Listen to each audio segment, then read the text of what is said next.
So I was just painting a couple minutes ago, and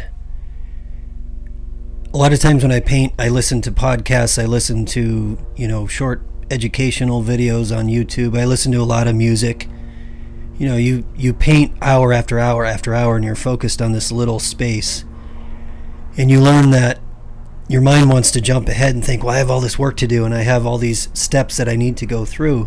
But you realize if you spend your mind in that place, it just creates anxiety and it's just uncomfortable. It's not very fun. It takes away from the point of why you wanted to be there in the first place, which is to be able to do what you love. And so what I was doing today was I was listening to this short sort of overview, or this short historical piece on Nietzsche. Nietzsche is a German writer, philosopher, and very, very influential in, modern thought, philosophy, how we observe and think about humanity, I suppose. And it just got me to thinking about my own mind. Nietzsche has this idea of envy, and how we turn envy into all sorts of other things, and that he talks about it through religion. He talked about it specifically through Christianity, but how rather than acting out envy, or rather than using the feeling of envy to actually help you understand what it is you truly want in your life, rather than to covet others, rather than to look at others and always say I'm the have-not, or somehow they have something I don't have, I could never do what they do because I'm not endowed with what they are. You're able to look at that and say, well, whatever it is I'm projecting onto, this is kind of my words on it, but whatever I'm projecting onto, whatever I'm looking at as the thing that is making me feel less than, that is what I want. And then you go into the want of it, and you can refine that over time. What do you want? What do you need? Really paring it down to what are these things we want. But if we can never learn to listen to the emotion in the first place, how are we going to utilize our emotions as a source of wisdom to help us point in the direction of what it is we truly desire, what it is we truly want? And then you get, this morphing of desire and want into, other language, other forms, other ideas, like want maybe being turned into sin, for example. Just this idea that we warp our reality because we don't necessarily want to come to terms with ourselves. We don't want to be fully honest with ourselves, I think, is that what I got out of it, and it was tying so many different ideas together for me, so many different things together. What I got out of it was that, can you just be honest with yourself? Can you recognize the illusions that are manifested by the ideas we create in society? We create all kinds of ideas that aren't very useful. They just become part of our cultural paradigm. They become part of what we buy into. Suddenly we're all doing some collective thing that, doesn't exist naturally. So we create things, we create a reality. But really looking at, if you look into yourself honestly, really honestly, and I just speak to what I was doing when I was painting, sitting there painting, focusing on every little piece that I'm working on and trying to really keep my mind in the present moment, not let myself drift too far, recognizing this is exactly where I would want to be, in this place, brush on canvas, getting to create something, listen to music, listening to something I love or something I'm interested in. So why in that kind of moment would I feel any sort of discomfort in my body? Why would my mind be going to the future? Why would my mind be contemplating, all these things? And when you sit there and you feel that sensation in your body, and you start to take a step back and think to yourself, am I really being honest with myself? What are the nooks and crannies I haven't looked into yet? What are the places that I'm still bullshitting myself? What are the places that I'm still convincing myself that I believe something that I really don't? What is the discrepancy between my public self and my private self? Maybe that's a really good way to look at it. And what is the discrepancy between my public self, my private self, and my internal self, my mind self? What's going on in your mind? And recognizing and normalizing that the human brain and the human mind does all kinds of crazy shit. You know, we all have thoughts that we don't want to share with anyone else because we don't realize other people have those thoughts too. And our mind is just constantly cycling through all these things we've learned and all these things we've attached ourselves to and experienced. And think of what we take in through media. Think of what we take in through movies and TV, and just constantly watching people get killed, constantly watching people get assaulted, constantly just making it entertainment, shooting people and filling people full of holes and maiming people. And I'm just as guilty as anyone else. I've watched all kinds of, I love film, contrary to what I just said. I love film. I love the illusion of film. I love the art of film, all that kind of stuff.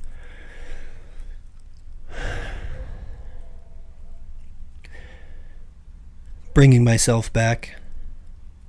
So just looking into, my own mind and looking into, am I being honest with myself? And what I really started to look into was probably the hardest thing would be for me to talk openly about my belief system, or about my Christian life, my history as growing up in Christianity, and really spending a lot of my adulthood slowly untethering myself from the parts of it that just don't make any sense to me, that never made any sense. Even as a child, we feel these things. We go to church, we whether you're a Christian or whether you're, any other background, you participate in something that has a real strong cultural context to it.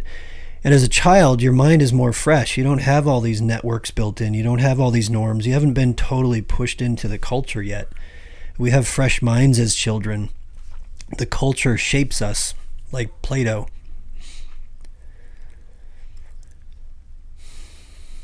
So our minds are fresh when we're kids, and we're able to look maybe a little more objectively, and we feel, how many of us grew up in church and you feel like, I don't know if I really agree with that. I don't really know if what about that? And what about this person doing this? And what about this controversy over here? And what about hurting the children over here? And what about, what about putting children and families in cages at the border? What about that kind of stuff?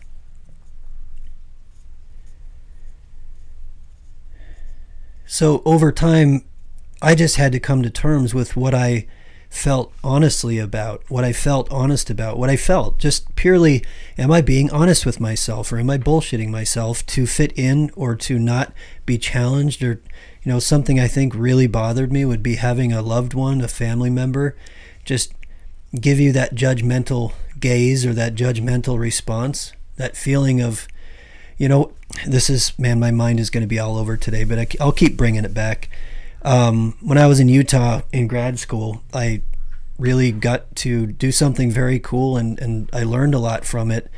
Work with young men who were struggling with their sexuality. They weren't necessarily, some of them were, hiding their homosexuality. Some of them were, in the closet, so to speak. But some of them were just kind of, wanted to be sexual beings in a culture that was not very welcoming to sexuality. And why I just thought about that, why my mind went there, was working with these young men and realizing these are just normal young men that are just trying to figure out their sexuality. And it, whoever they're attracted to, that's just, they were honestly, wholeheartedly attracted to whoever they're attracted to. And they were incredibly judged, and they felt incredibly judged by the world around them.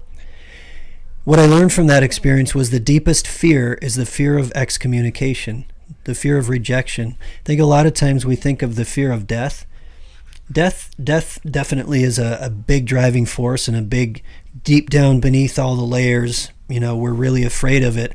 I think we're more afraid of whether or not there's something after it. But the fear of rejection from your tribe, the fear of excommunication, is very, very powerful. It's a powerful motivator. It leads us to warping our mind and warping our reality and squishing our own emotions and squishing our own needs and squishing our own desires. And we start using language and ideas and mythologies and religions to turn those desires and those feelings into something else, something more tolerable, something more, we put ideas onto it. We assess our behavior, we assess our mind, we assess our emotions, we assess our interactions. We decide certain things are good and certain things are bad, and certain things are disgusting and certain things are tolerable, and there's certain ways to do certain things, and suddenly you can't just act naturally. You can't be a normal person. You can't just act natural. You have to act according to custom. You have to act according to ideas. You have to, manipulate and warp yourself when you're that child and you start to get older.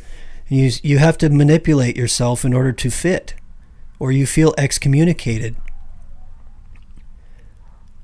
That's really what Nietzsche was talking about, I believe, in that the core of that part of his thought process was that, why can't we just be honest? Why can't we be radically honest? And this is my spin on his work, but why can't we just be radically honest with who we are, challenge the illusions or the norms of our societies and the ideas that just make no sense, be fully honest within ourselves as individuals, and allow honesty to guide our behavior and our decisions and our beliefs.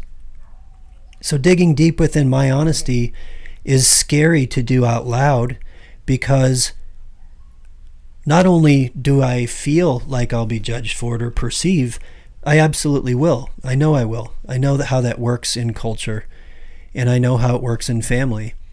At the same time, what I'm doing is endeavoring to be progressively honest with myself, and just choosing to do that out loud.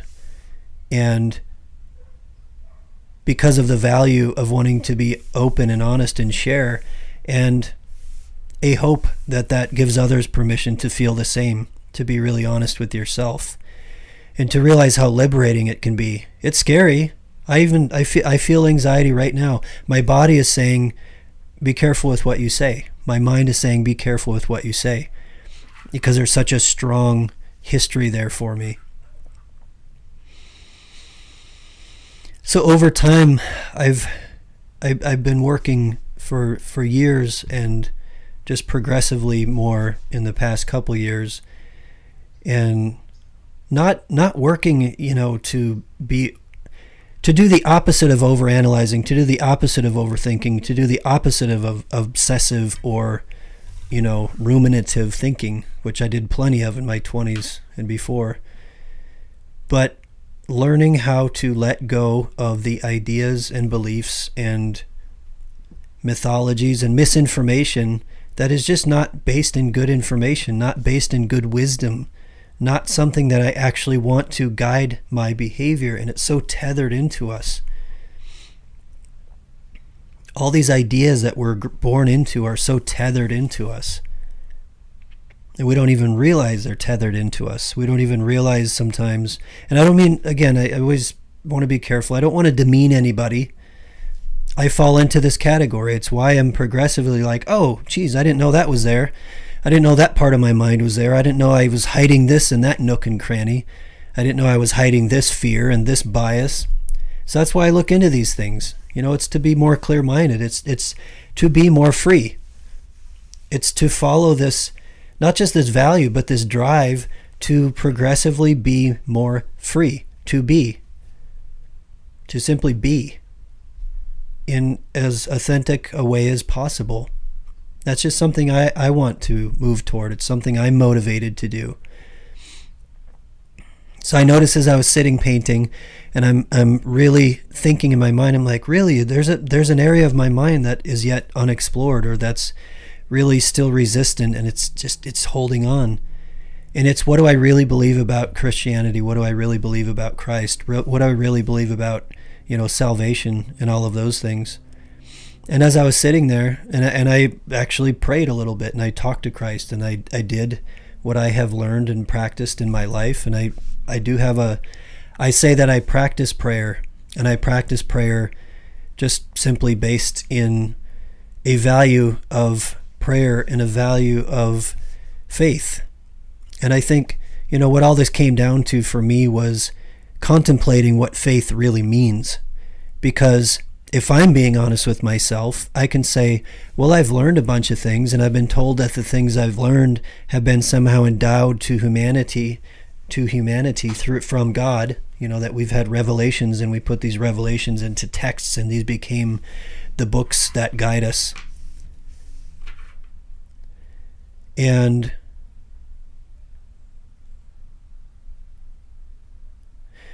just realizing that we wrap ourselves up in all these different ideas and all these different beliefs and all these different perspectives. And if I'm being honest with myself, what do I really actually take from all that? So I've been taught, I guess I got off in my thoughts there because it brings up so many thoughts. Just exploring where I am right now, it brings up so many thoughts and so much history that it's almost hard to kind of explore it all. It's the story of my life that I'm untethering in the moment. And so I realized that I have a belief in God, and I do have a belief in the teachings of Christ and the existence of Christ, and also the existence of many other teachers and many other wise people that have come before us, like the Buddha or like Nietzsche. And I realize we're supposed to put a value judgment on these, and we're supposed to say, well, Christ isn't a person, Christ is God.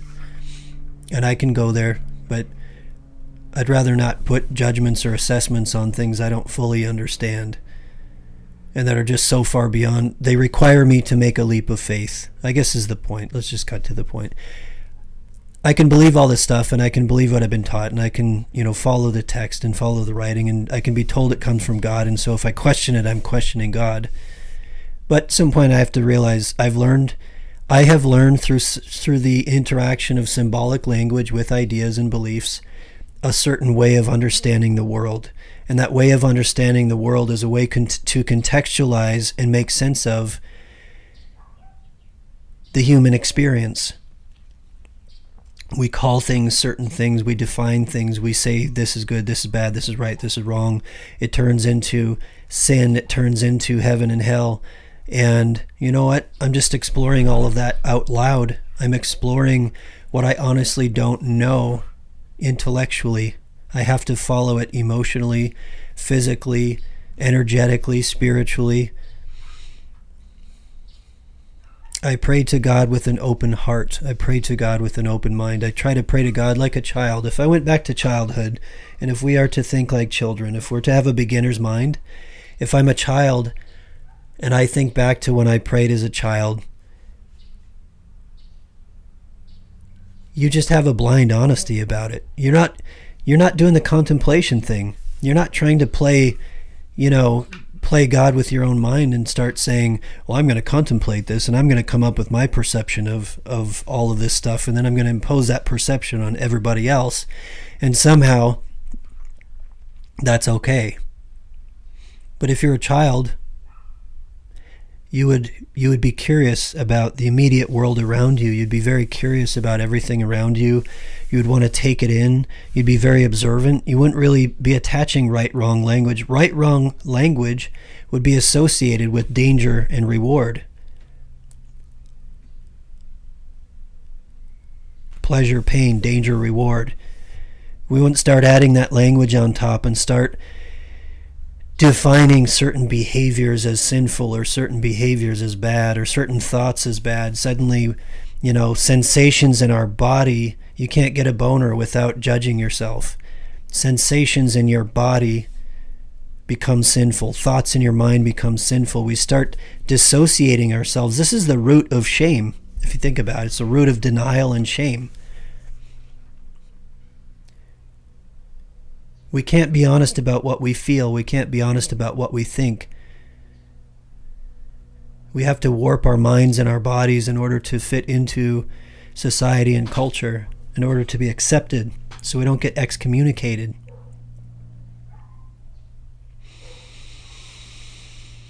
So what would it take to be honest with yourself? What would it look like to just kind of sit on the banks of the river of your mind and just watch what comes by? Just notice it. Try not to judge it. Just notice it.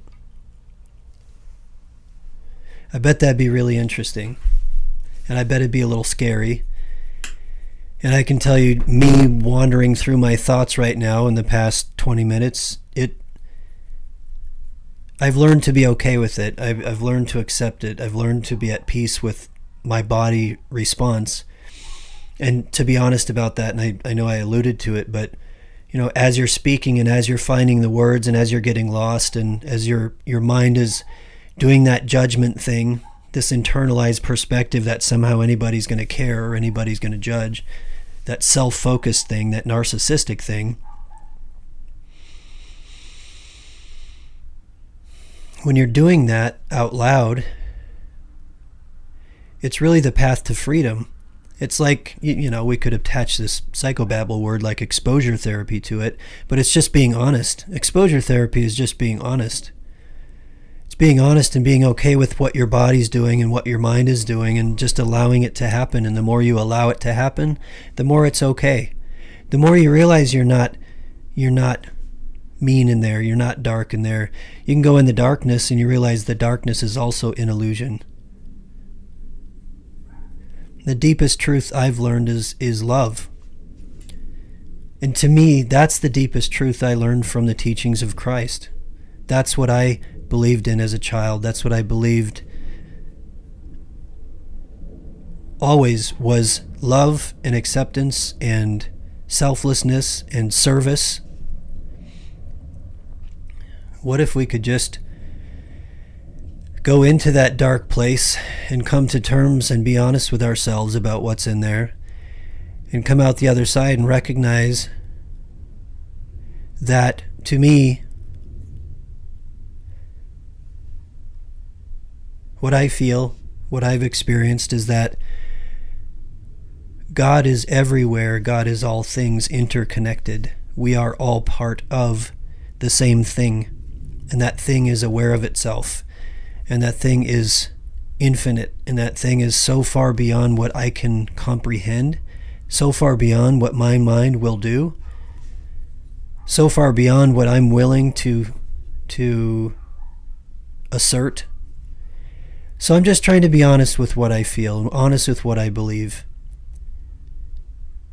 And, I internalize this idea that God was somehow this white man with a white beard, sitting in the clouds. I mean, Da Vinci didn't really help that much with that, for sure. Maybe Da Vinci put that all in our head. I don't know if anywhere in the Bible it ever said God was a white man with a beard. In fact, I'm pretty damn sure it didn't say that anywhere. So we've internalized these ideas through mythologies and art.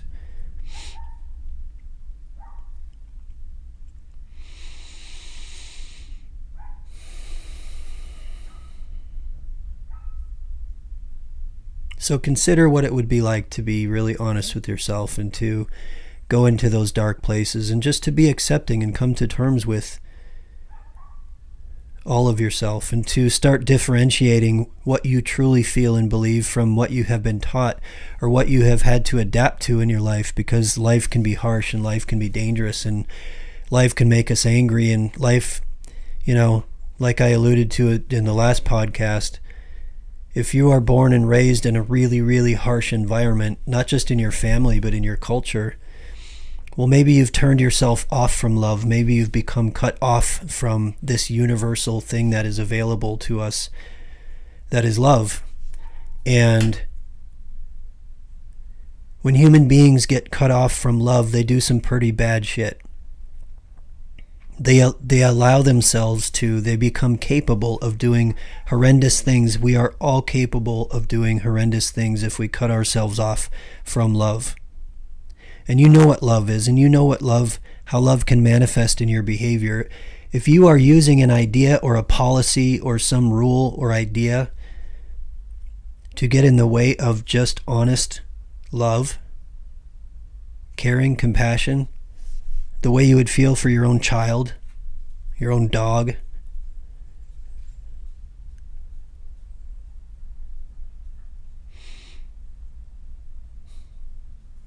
so I'm going to end it there. I really appreciate you listening to me ramble on and talk about my, what's happening in my own mind, and I hope you can relate to some of that. And as always, I'm sure I left a few things open-ended in there, but we'll come back next time and maybe we'll address some of that. This is Dr. Mark Jesinoski. This is the Wizard Podcast, episode 11. And if you want to email any questions or any thoughts, whatever, you can email mark@jesart.com, JESART.com, mark@jesart.com. All right? Take care out there, all right? Have a wonderful day.